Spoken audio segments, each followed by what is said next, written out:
கர்த்தருக்குள் பிரியமானவர்களே, ஆண்டவராகிய இயேசு கிறிஸ்துவின் நாமத்தில் உங்கள் யாவரையும் வாழ்த்துகிறேன். இந்த நாளுக்குரிய வேத வசனம் லூக்கா 5:5. ஆகிலும் உம்முடைய வார்த்தையின்படியே வலையை போடுகிறேன் என்றார். பிரியமானவர்களே, பேதுருவின் தாழ்மை கீழ்ப்படிதலுக்குள் வழி நடத்தியது. பேதுரு தர்க்கம் பண்ணவில்லை, கர்த்தருடைய வார்த்தையை அப்படியே ஏற்றுக்கொண்டார். கர்த்தருடைய வார்த்தைக்கு தன்னை முழுவதுமாக ஒப்பு கொடுத்தார். உம்முடைய வார்த்தையின்படியே வலையை போடுகிறேன் என்றார்.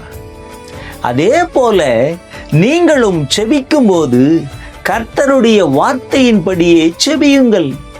வாக்கு தத்தங்களை வைத்து மன்றாடுங்கள்.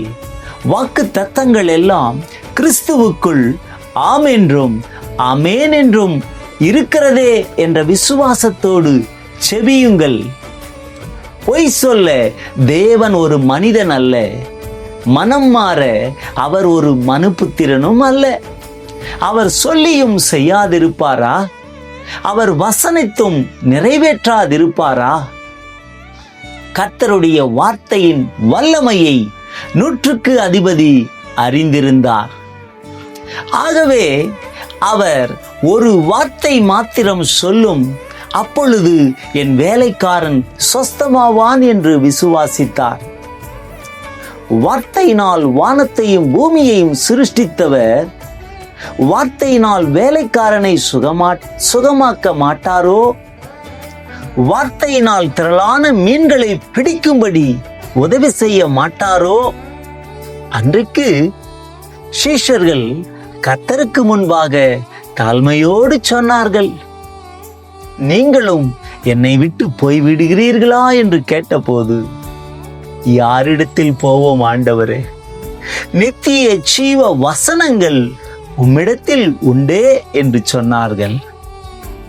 ஆம் தேவ பிள்ளைகளே, இயேசு கிறிஸ்துவின் வார்த்தை மகா உன்னதமானது. அவர் வார்த்தையிலே ஆவியும் ஜீவனும் உண்டு. அவர் வார்த்தையை அனுப்பி குணமாக்குவார். அவர் வார்த்தை ஒருபோதும் வெறுமையாக திரும்புவதில்லை.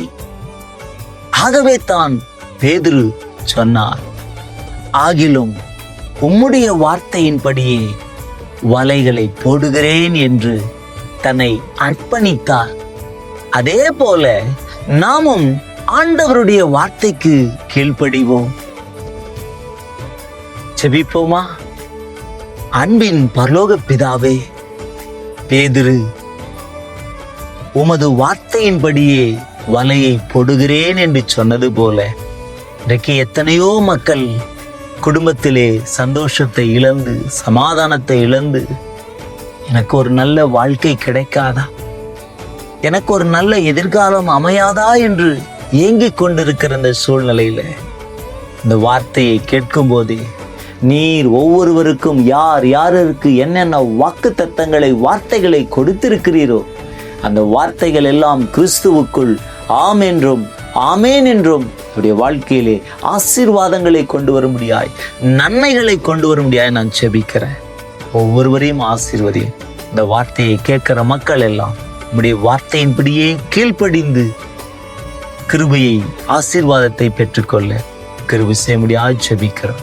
ஒவ்வொருவரையும் ஆசீர்வதிக்கிறேன் இயேசுவின் நாமத்தில் பிதாவே, ஆமென். God bless you.